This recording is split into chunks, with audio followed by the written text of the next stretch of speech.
If Only by author Neil Griffiths and illustrator Judith Blake.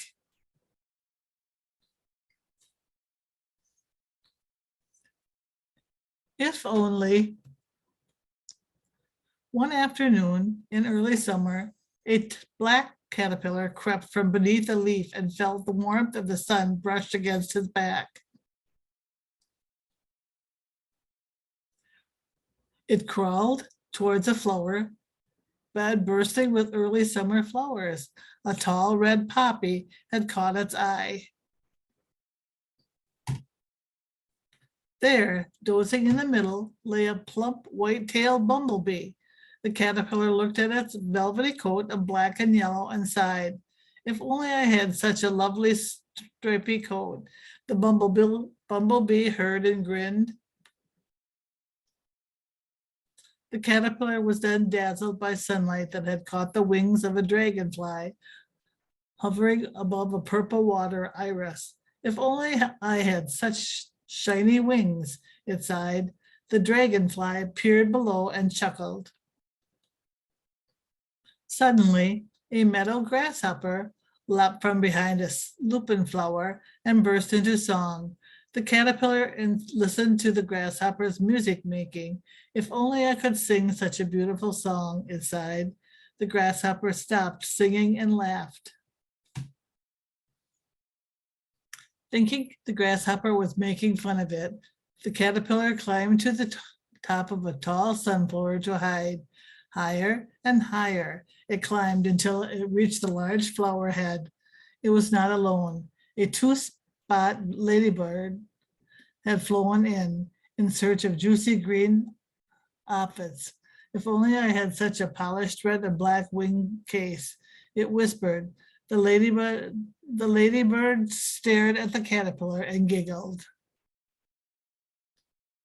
The caterpillar began to feel a little dizzy, and so it took a shortcut to the garden below along a thin thread attached to a flower pot.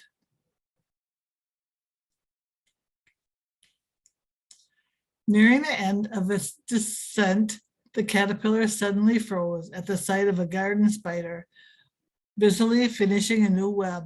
If only I could weave such a fine web, it sighed. The spider paused in its work and smiled. In need of a rest, the caterpillar decided to sleep inside a flower pot, feeling a little cold. It grew a new, tougher outer skin to keep warm. There it slept for 16 days. The caterpillar woke from its sleep, feeling very squashed in its new skin. It began to stretch and push, and after several hours fell to the ground with a bump. It crawled from the flower pot and let the sun warm its crumpled body. In the flower bed beyond, tiny pairs of eyes were watching and waiting. One by one, each of the many breaths came out of hiding. The bee buzzed, the dragonfly danced, the grasshopper hopped, the ladybird fluttered, and the spider spun as they looked on in admiration.